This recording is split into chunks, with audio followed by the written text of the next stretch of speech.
Joel Torres po, isang OFW. Engineer din po sa Health and Safety Environment.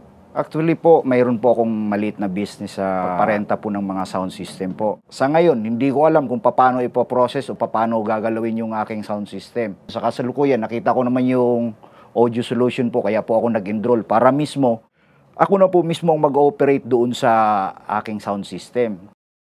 Okay naman yung lahat ng tinuturo nila kasi mayroon po akong nakikita doon sa tinuturo nila na noon, speculation ko lang bakit naging ganun ang isang bagay na pag ino-operate mo ng ganyan. Ilang beses ko po na-encounter yung mga ganung bagay pero hindi ko nakita yung anong sagot talaga doon sa aking problema na hinahanap.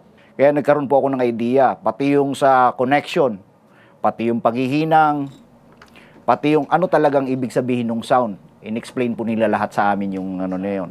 Kaya doon po, marami po silang naibabahagi na natutunan ko po.